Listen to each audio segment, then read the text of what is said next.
quo. We gonna buck the status quo. Oh, bucking the status quo. We gonna buck the status quo. Bucking the status quo. We gonna buck the status quo. Oh, bucking the status quo. We gonna buck the status quo.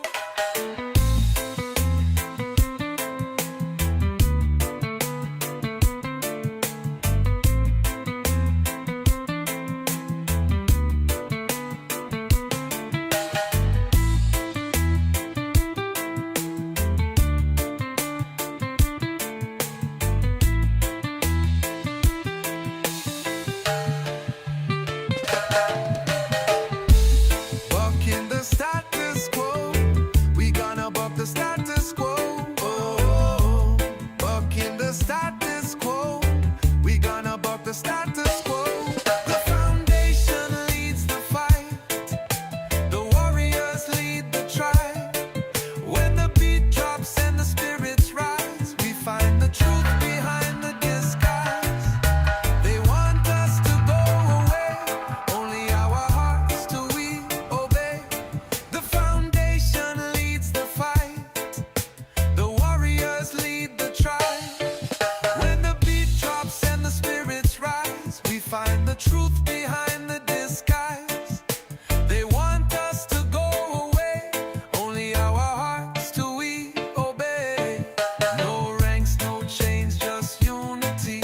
One tribe, one light, one destiny. No ranks, no chains, just unity. One tribe, one light, one destiny. Bucking the status quo. We gonna buck the status quo. Oh, bucking the status quo. We gonna buck the status quo. Bucking the status quo. We gonna buck the status quo. Oh, bucking the status quo. We gonna buck the status quo.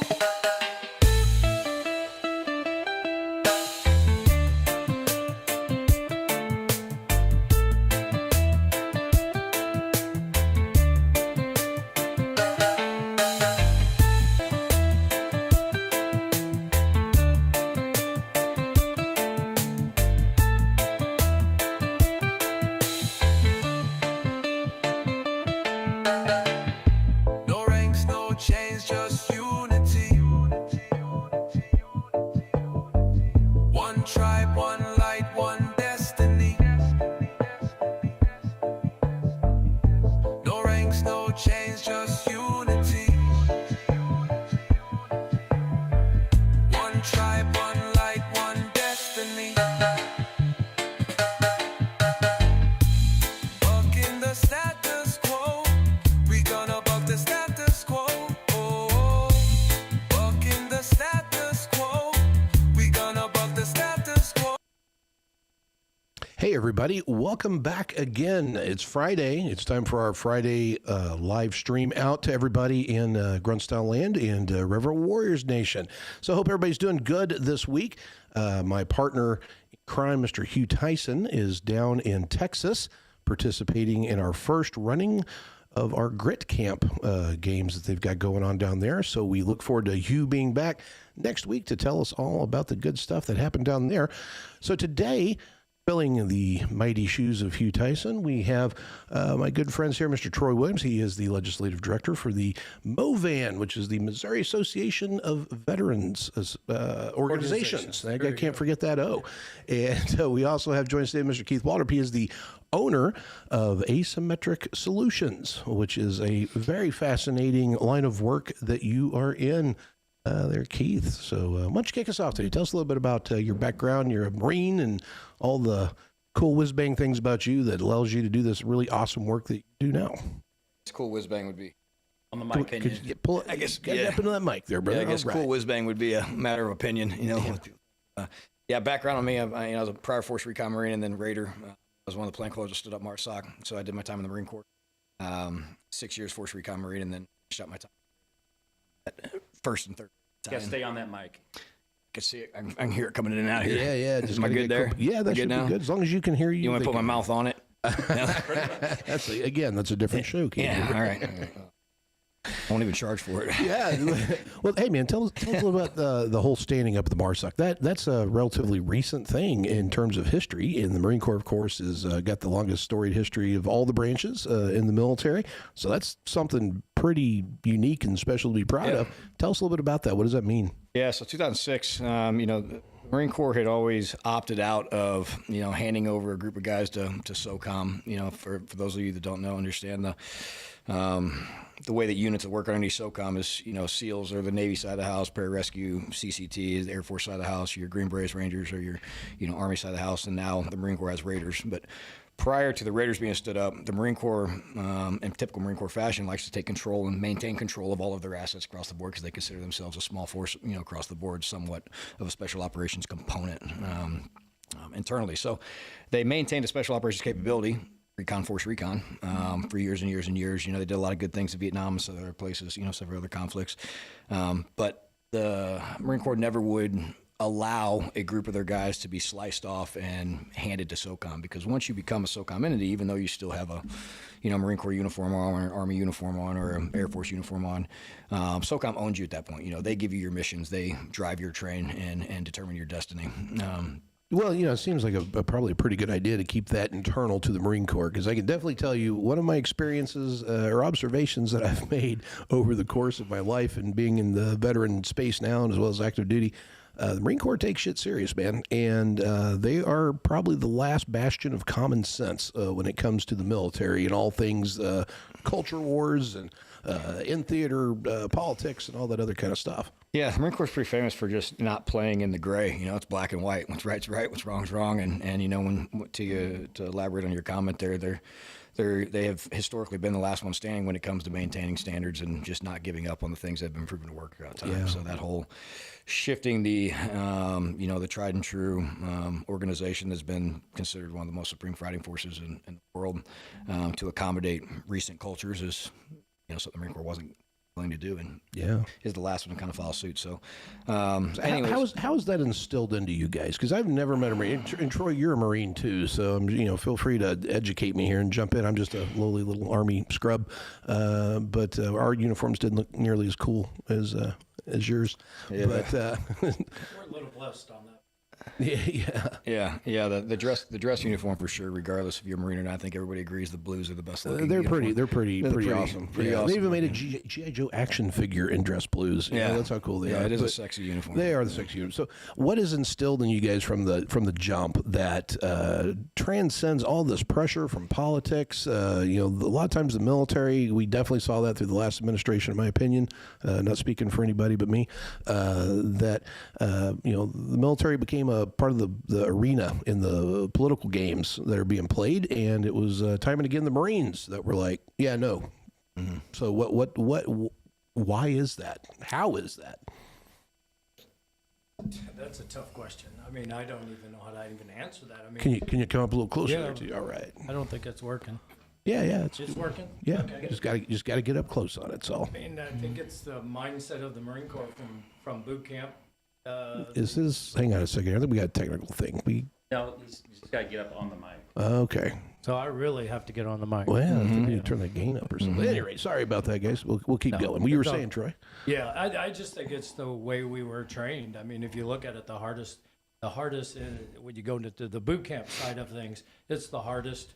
It's the most in depth, and they break you down to nothing, and they build you back up a fighting machine, and that's the training you have from that point on, and you just take that on through the rest of your life, and any other jobs that you might do in service. So how are they able to withstand those political forces that come into play? Because, I mean, the military is political. I've always heard, my friends that have been on the officer side of the house say that once you get to major, it's pretty much equal footing. And then from there, it kind of turns a little more political. Is there some truth to that? And how does the Marine Corps withstand that? I think the morals and values that are instilled in guys in the Marine Corps of what's right is right, what's wrong is wrong is it gets beat in your head of what's right is right and what's wrong is wrong.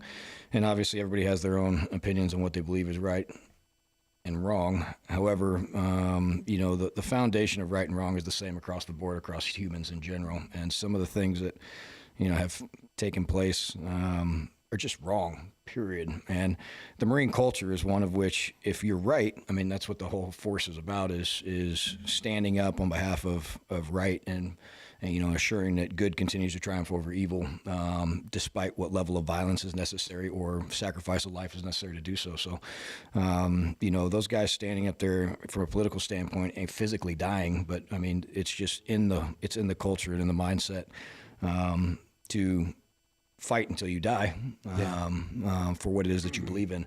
And, to answer your question, I believe that, the guys that are up there doing that probably have that mentality, or do have that mentality, obviously, because they're willing to die on that hill, metaphorically, because what's trying to be passed is wrong. Yeah. And if you're a Marine, you're fighting for what's right. And there's no excuse to, you don't back down, you don't run away, you don't give up, you keep going until you either physically collapse, mentally collapse, or die. One of the three. So that's just the culture of the Marine Corps. Sometimes it doesn't work out well for guys because they plant their feet in some things that maybe they shouldn't plant their feet in, and that's just been built into them. However, it works out really, really well whenever they are foundationed on the right side of the fence. And I'd like to think that a good 95% of the time, their foundation on the right side of the fence. So. For sure. So now I know that you are from rural Missouri, not too far south from where we are here today in St. Louis. Now, Troy, are you also from Missouri? Yes, I'm from Jefferson City, born and raised at Lake of the Ozarks. Oh, wow. Okay. Yeah. So now, of course, we got a little water over there, but it's fairly rare to run across too many Marines this far in the middle of the country. No oceans for miles. And usually there's some kind of a family tie, dad or granddad or somebody served. What was your inspiration to join the Marine Corps? Well, my grandfather was Navy, World War II, Korea. My dad was Army, Vietnam. My uncle, Navy, Vietnam, and I don't know, something about the advertisements of the Marine Corps being the best of the best. I mean, I bought in hook, line, and sinker. I'm an 0311. I'm just a plain old grunt that went and did whatever I was told. Yeah, I totally agree with you that the Marine Corps commercials for recruiting is awesome. We had, I remember when I was a kid, and the guy in the dress blues fighting the fire demons and the dragons and all that kind of stuff.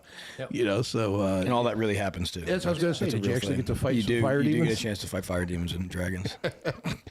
Well, I know. It's like, how about when you're picking your job? Do they do that in the Marine Corps? Like in the Army, when you enlist, the recruiter shows you all the videos of which jobs you can have. And I was a scout, so they always showed me guys riding dirt bikes and four wheelers. Yeah, not a damn one of those things happens. So the fire demons are kind of the same line. It's kind of the same line. Yeah, yeah. And the recruiters are all the same. To your point, to answer your question, they take your scores and say, here's the things you're qualified to do, and here's the things you can sign up for. But you're signing up for a bracket of jobs, and so whether it's the 03 field, the 3500 field, the 3200 field, whatever the case may be. Yeah. Where you can say I want to be a 0311, like I want to be an 0311.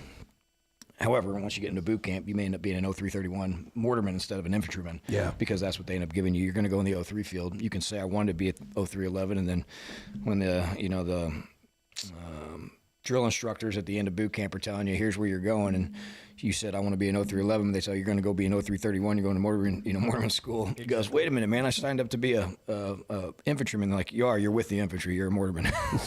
So that's how it works. Like for myself, I was 0311 boot camp in School of Infantry, which every Marine goes through.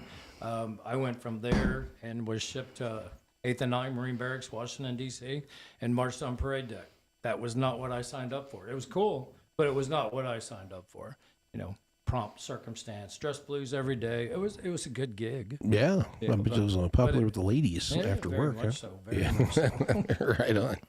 So, Troy, let's talk a little bit about what it is that you're doing, because both of you guys are continuing to serve our great country in different ways. And let's talk about what you're doing, because we focus a lot on advocacy here. Yes. And the work that you do is specific to Missouri, where we're filming out. But the reason I want you to kind of talk about what's going on, because this is a great roadmap, folks. If you were somewhere else in the country, there may be something like what Troy does exists in your neck of the woods. And if not, you can probably take some cues from Troy here and start something in your area. So, Troy, tell us about MoVan. So thank you for that, because you're absolutely correct. Every veteran in the state of Missouri, anybody that advocates for veterans, go write this down. Go to this website, MAVO, MAVO, for the number vets VETS.org. You go there, and everything I'm going to talk about's there. It's the talking points of all the bills that we're supporting, and I can run through those real quick. Personal property tax bills. We've been fighting one.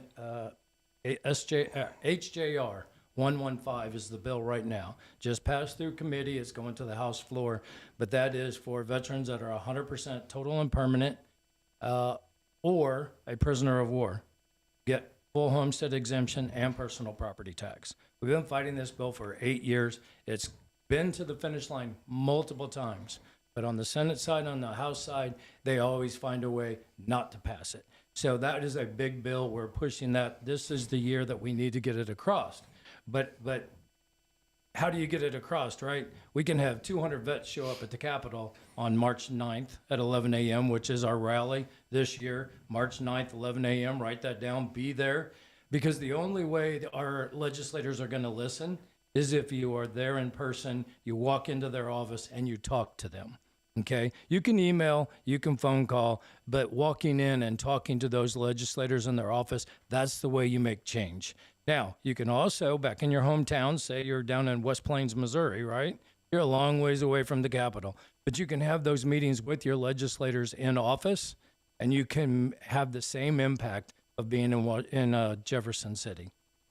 So we have the personal property tax, and remember. Let's talk about that one real Yes, quick. sir. I would like to learn more on that. Okay. So if I understand the framework of what you're saying is if I am a 100% permanent total, I'm guessing, Yes. veteran in Missouri, I will no longer have to pay my personal property taxes. And that is my house, my car, anything that I have to file would be exempt from that. That's pretty fantastic.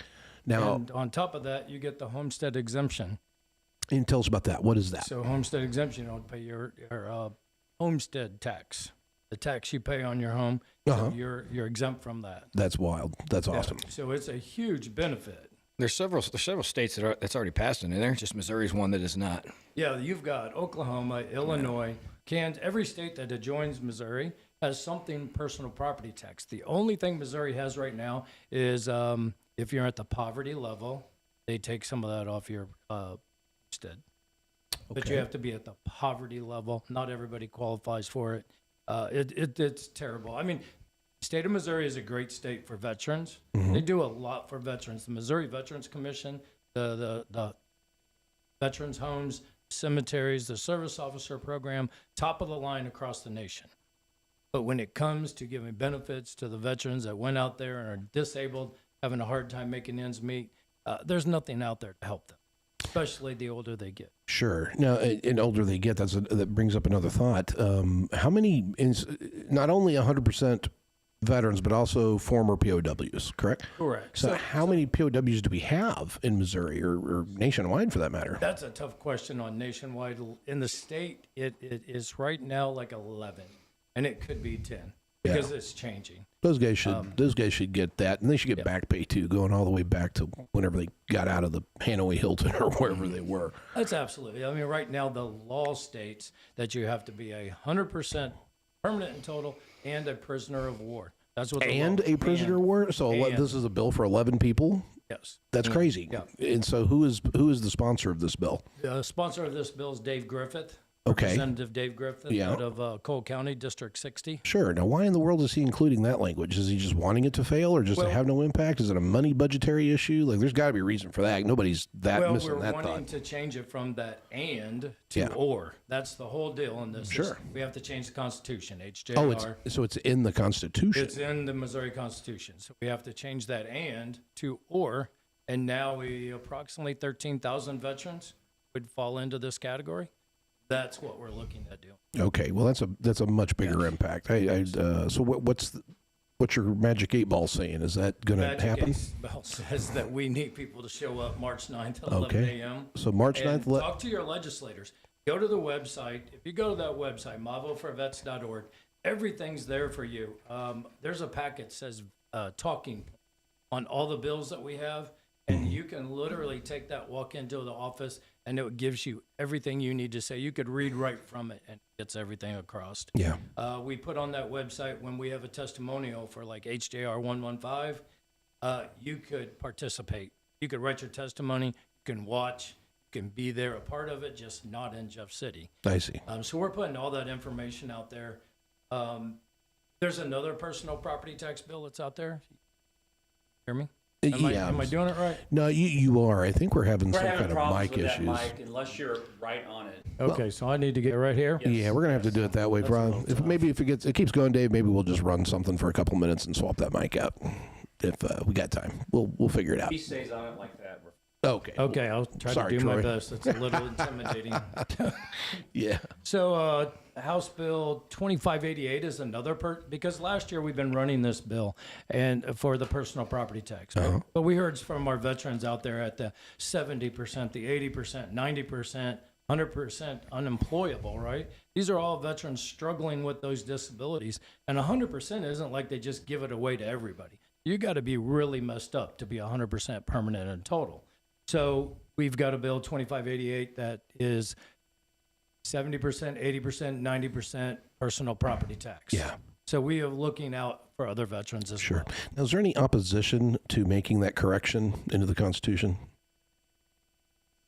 Do you want me to throw people under the bus? Yes, that's what we do here. Okay, Representative Cups, CU, PPS, All last right. year, had that bill in his committee. Yeah. He had two bills in his committee. He had the HJR and the SJR, and they were the exact same bill.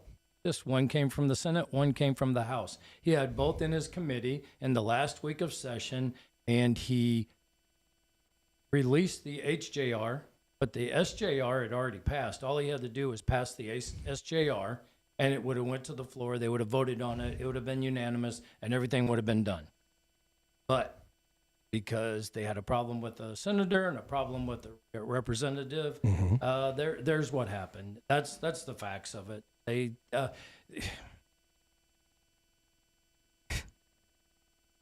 we got to get a stronger voice. Yeah. That's how we fix things, is a stronger voice. The politics that's played in the building in Jeff City, Yeah. it's ugly.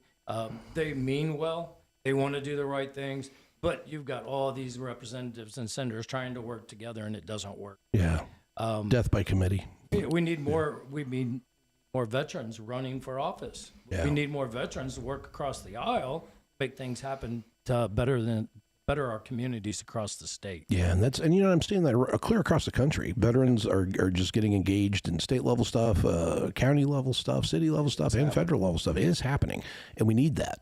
One more thing on this bill. So even if it does pass, it still has to go to the people. Yeah. That's why we're having a hard time, because it has to be voted on by the citizens of Missouri to say yes or no Yes. to change that constitution. So it makes zero sense why they won't pass it and let the Missouri citizens make this decision. There you go. Well, for everybody that's here in Missouri that's listening to this, as Troy's saying, we need your voice. We need you to get involved.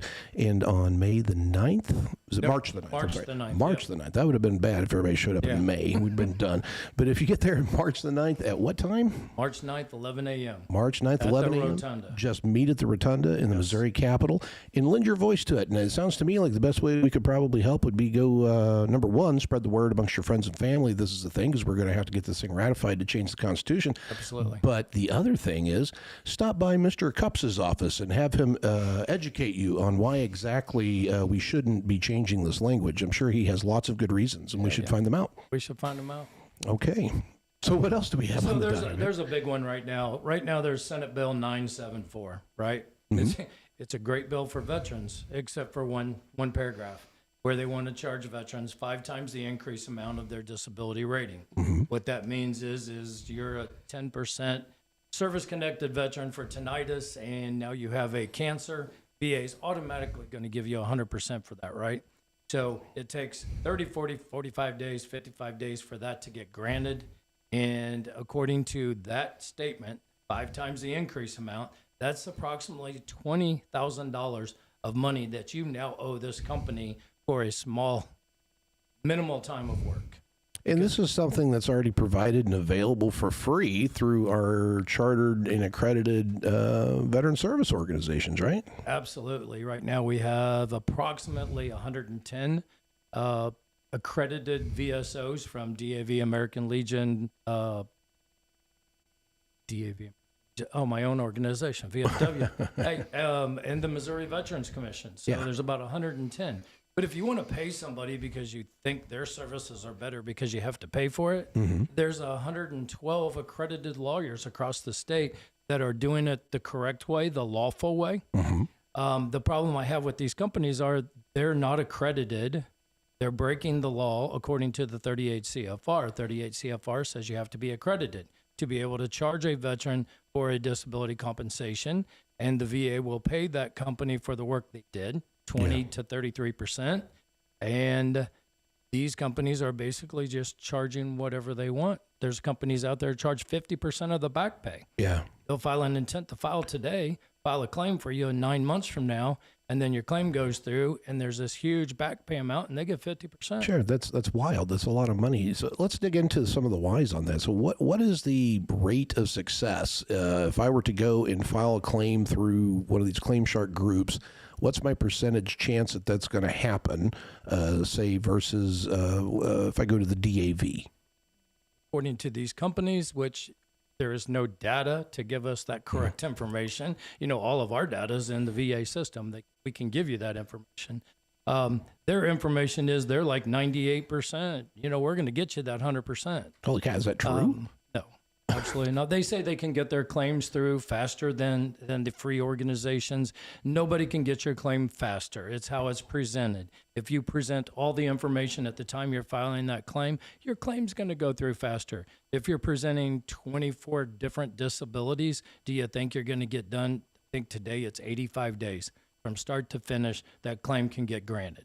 Now, if you're filing just for hearing loss, it's probably going to get done way faster. But if you're filing for 15 different conditions, expect it to take some time. But if you are filing that claim, make sure you have all your medical records. If you see an outside doctor, make sure you have diagnoses on those conditions and be available for the CMP exams. Right. I mean, it's not hard, but it's confusing for veterans. Yeah, and that's really the worst part is you need, the VSOs really have to kind of be the Sherpa. Because a lot of times, man, the VA is about as difficult of a monster to try to figure out how to navigate as what exists on God's green earth. And when you're going in there to get this work done, you're generally in a sour mood. At least I am. I'm always in a sour mood when I have to go to the VA. And it just feels oppositional, and I'm confused, and I don't know where to go, and I bring the documents as I think are helpful, and then I get a lecture on how I'm basically a grifter trying to get rich off the government by filing a fraudulent claim for a few $100 a month or whatever to pay for my lifelong whatever I'm dealing with now, courtesy of my Uncle Sam. It's a frustrating thing. Do the VSOs, do they receive training on like kind of that part of it? Like, I guess the hospitality or customer service element that goes into that kind of work? Oh, that's tough. You're talking about veterans, right? Yeah. You know, veterans are veterans. They're disgruntled. They're angry. Some are very happy.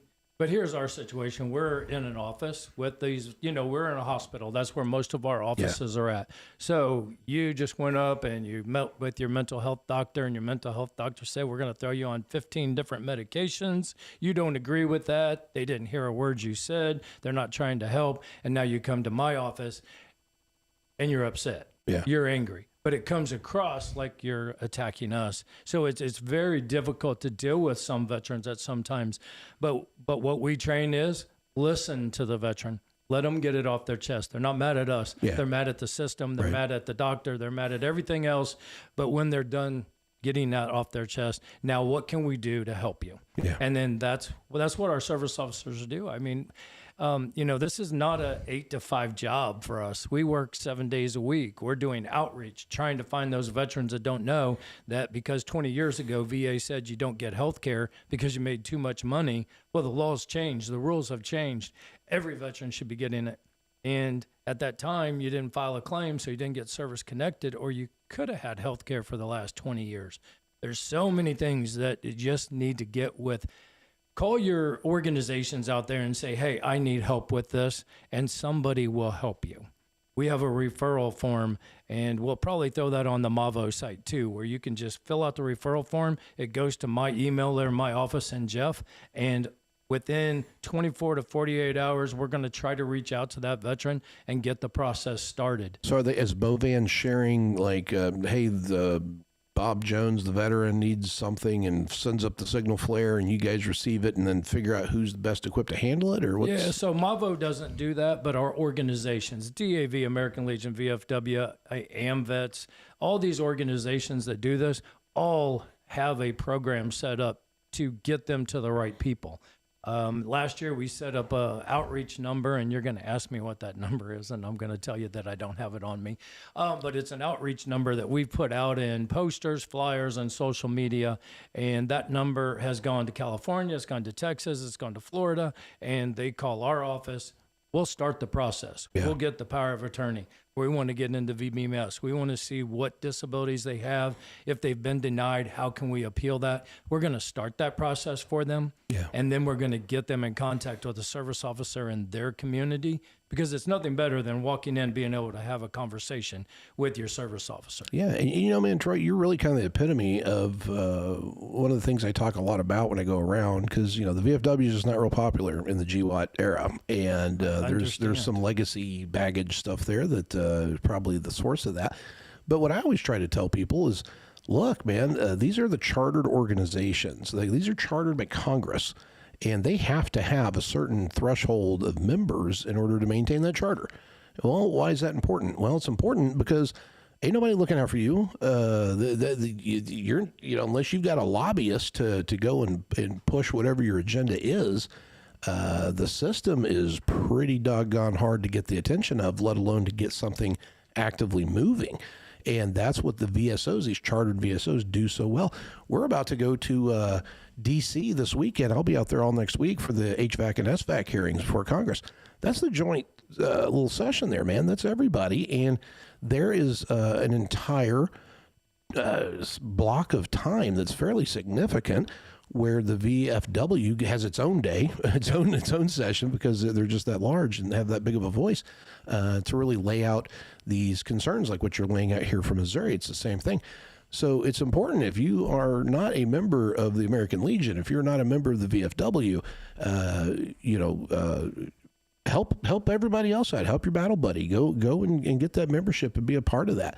And I get it. I just joined the VFW about a year ago, and I really wasn't like protesting it or anything. I just didn't have a really understanding of just how important that was. But as we have done this advocacy work in different legislations, both at the state and federal level, it's like, man, this is important. People need to understand this. All right, how about you, Keith? Are you a member of any VSO groups? I'm not. I've visited VSOs, but I haven't become a member of any of them. I'm, same as you. It's not that I support all of the organizations across the board. I just taking the time to put myself into the middle of them. Yeah, you know? Yeah. Put you in the awkward spot with that. It's all right. Yeah. We'll talk afterwards. Troy could probably know somebody that can help you get there. I was never really good about the. I did my time, did my thing, and then I wasn't good about trying to link myself to all the various veteran organizations on the backside of it, because I just when I stepped out, I'm like, okay, I'm gonna end up doing what I'm doing now, but was like, all right, my time of the military is over, and I just didn't do it, even though I support all of them and I've tied to them, I've worked with them, I've talked with them. I know several members of them. I just never dove in myself. And you're still in that space. Oh yeah, absolutely still in that space. Yeah. I love it. It's like, so I tried breaking away from it for about 10 months when I first got out, and realized very quickly that I need to get back in my space. Yeah, man, you got to scratch that itch. It's important. Yeah. So it's peer support. You've turned your career into a healing modality of peer support by being around people that speak the same language, have shared experiences, and they see the world kind of the same way. Yeah, it really is. That's honestly, it's really the driving force of what has made the company what the company is, because the guys, being a small business, playing in the defense contracting world, trying to work your way up to being known in the industry and, being a competitor to some of the big boys out there. We don't have the same, capabilities that they have. We don't have the same finances or investor support and stuff like that they have. So no kidding, like the guys that are at Asymmetric specifically, the big driving force that keeps them there is the passion for supporting the guys that are downrange and being back in an environment that is as team-like as possible. And your cadre is pretty serious business. I mean, that's not just anybody is even eligible to come knock on your door. Is that not so? No. So the requirements to be an instructor at asymmetric, you have to be at least a 6-year soft veteran post-selection. So it has to be a SEAL, a Raider, Ranger, CCT, pararescue, Delta, whatever the case may be. So coming in, or a special tactics officer in some capacity, whether it be SWAT or SRT or something like that, for at least 10 years on the law enforcement side of the house. Damn, man. Can I make your facility my bug out plan? We'll talk about it afterwards. So, I don't want to do that online.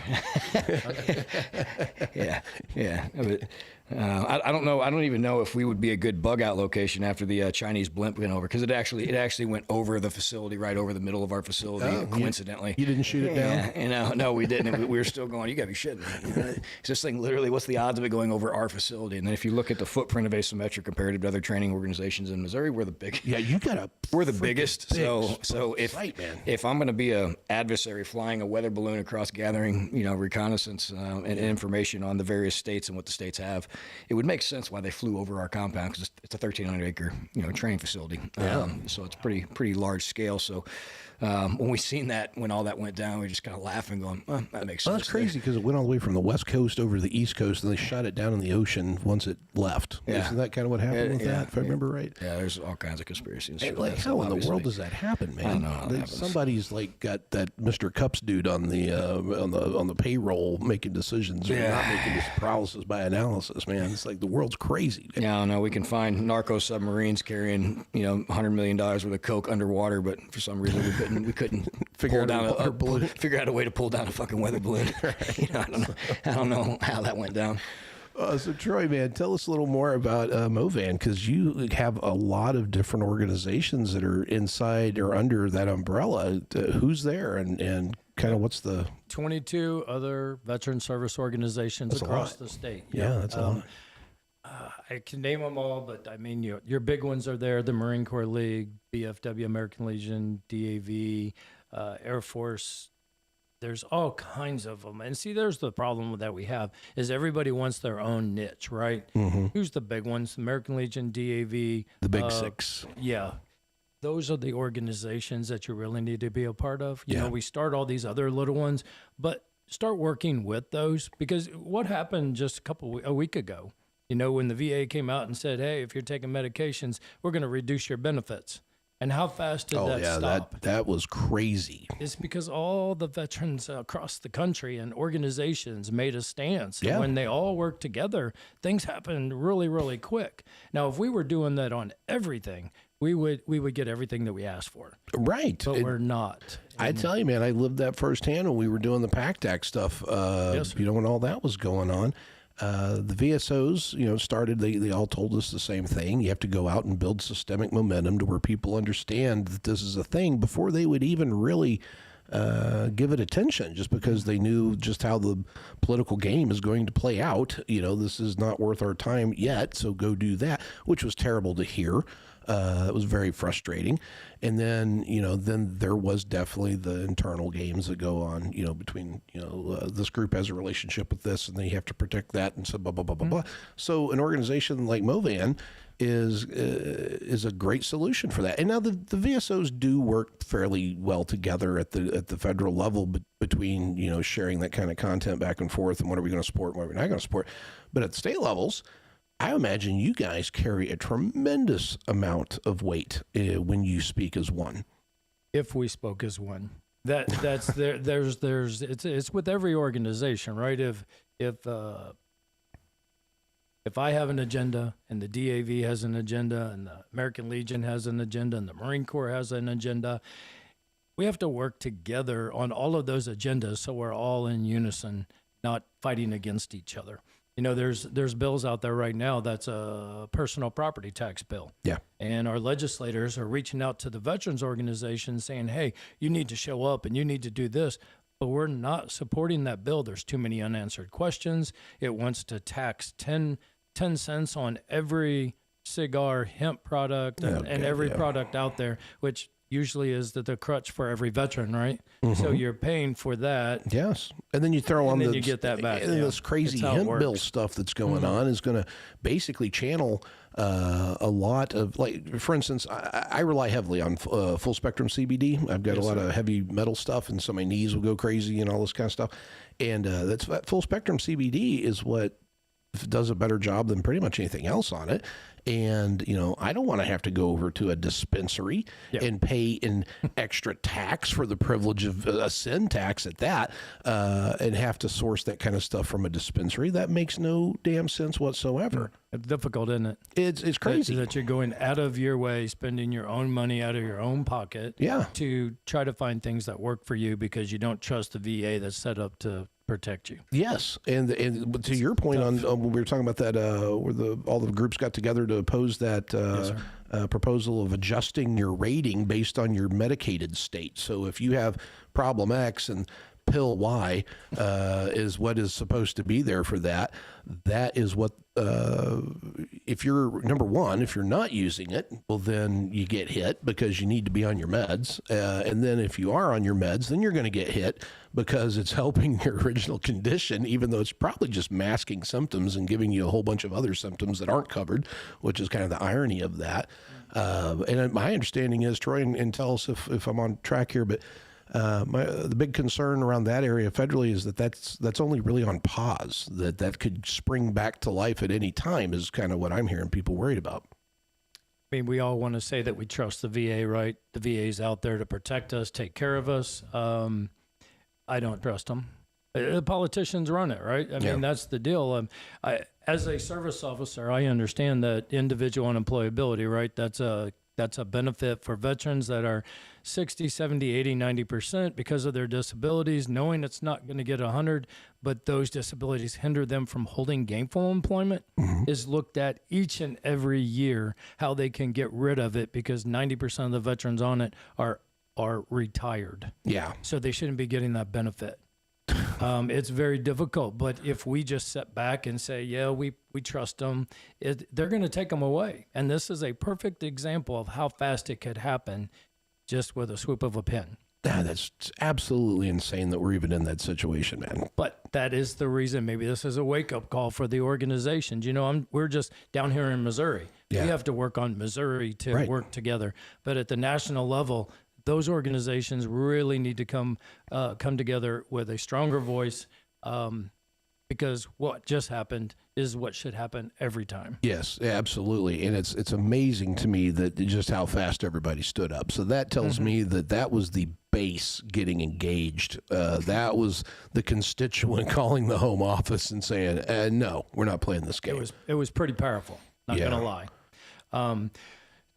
The big thing is go to mavoforvets.org if you want to get involved, okay? Everybody always comes up to me, how do I get involved with legislative? How do I do this? How do I do that? If you go to mavoforvets.org, we've given you the tools to call, and this is the big deal, call your senator, call your representative, walk into their office, have a meeting, call them, invite them to your location, have a coffee talk and invite them to talk to the veterans. That's your way of helping us, because if you can just crack the door, we'll push it open. Yeah. So let's talk, the time we have left here on this topic. What's Movan's position on the 2 psychedelic-assisted therapy bills that are currently in Missouri? One for ibogaine, which is now advanced out of committee, as has the psilocybin bill. That's also advanced out of committee. I'm going to tell you we're getting a lot of information on that.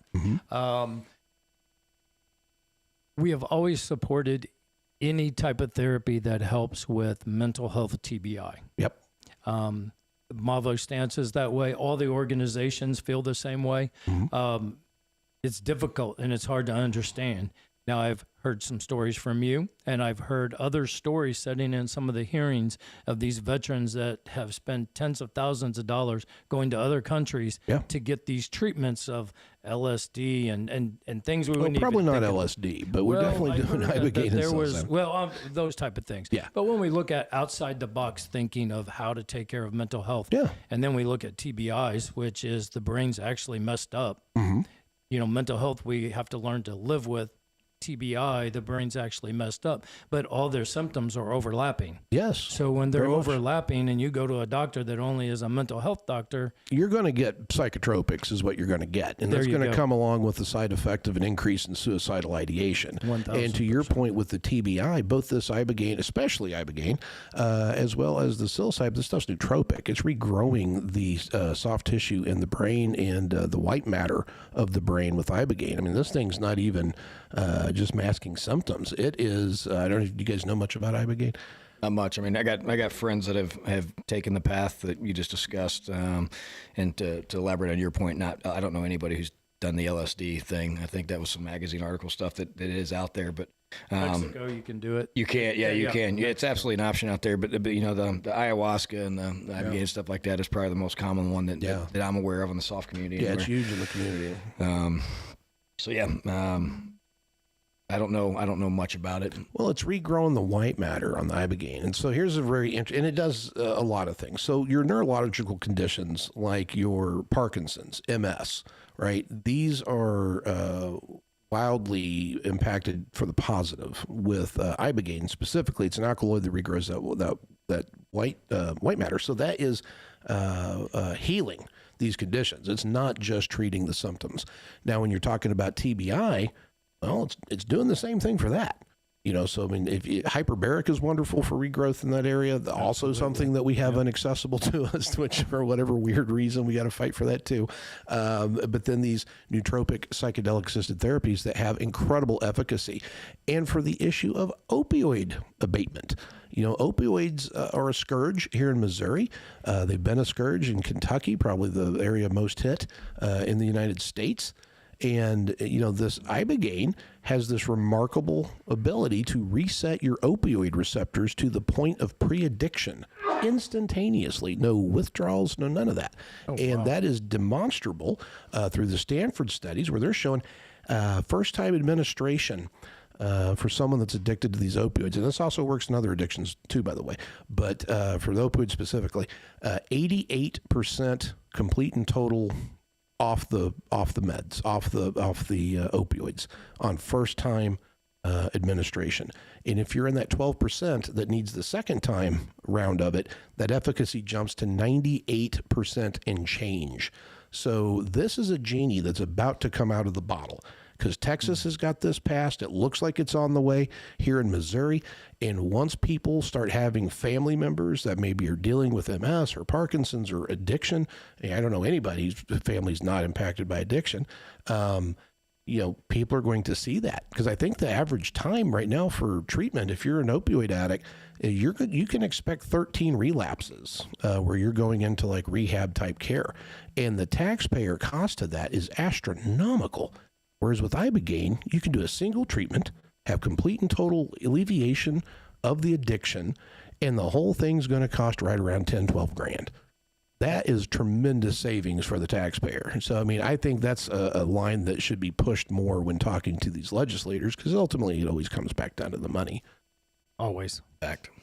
I can tell you that Mavo is looking at all of everything. Yeah. But I can tell you next week we're going to be supporting those bills. Fantastic. Because suicide rate, the 22 a day, if you believe that's the number, I think it's higher than that. I think it's higher. Yeah. And it happens constantly in our offices. The vet walks in, you can tell immediately that there's a problem. But getting a veteran to understand that they have to ask for help Yeah. is so difficult. Yeah. I mean, you really have to grab their hand and you say, you know what, we're going to take you upstairs. And it's very difficult to get that veteran to go. But once they do, they open up, and it's just a relief. But so many veterans don't know how to ask for help. We're not taught how to ask for help in the service. And then, you know, if you've been there 10, 15, 20 years, and now you're out in the real world and you're going, I don't know what to do. Right. And they don't. That's true. Even though you think they got their shit together, they don't. Yeah. And you know, they're sitting there and the spouse is next to them and you can tell there's a major problem, but you can't get them to talk. And that's what we do in our offices. We look out for our vets. But anything and everything when it comes to TBI and mental health and every other condition, we just need to get our voices out there so veterans know that there's a place they can go and ask for help and get it. Right. Well, count us in, man. with that Grunt being Style said- Foundation's going to join the move in. I got this. We posted it. Oh, you posted it? Okay. The number that they posted out there is our call number, our call center. Yeah, you just want to shout it out real Yeah, quick? 573-616-4890. If you are looking for healthcare benefits, any questions you have, call that number. You're going to get 3 of us that we're going to take care of you. And if you're from another state, hey, we'll get you to somebody that's going to help you, but we'll help you first. We're not going to let you go and just give you a bunch of answers. All right. Well, thank you, Troy. As I was saying there before, you can count on us. I think Grunt Style Foundation is going to join Movan and So get in the game. Movets. I'm sorry, Movets. Yeah, Movets. So Thought we said MAVO is Mov- MAVO. There's so many Movets. acronyms. So MAVO, Missouri Association of Veterans Organizations. All right, we're going to join you too. Yeah. We're just going to join them all. All right. It sounds good to me. Hey, if you're an organization out there that wants to be a part of it in Missouri, Yeah. just send us an email saying, hey, we want to be a part. Well, we just need to come together, and that's what we're doing. Well, consider this my notification. Yes, we sir. want to join. We want to get involved in that and help spread the word and receive other words that might be helpful to promote and try to get everybody working together. It's a lot better. We're Absolutely. pulling on the rope on the same direction, man. Yes, sir. So, well, thank you, Troy, very much for joining us today, man. It's been really great having you here. I'd love to have you back. I think you're a wealth of knowledge. You're certainly a mover and shaker at the highest levels here.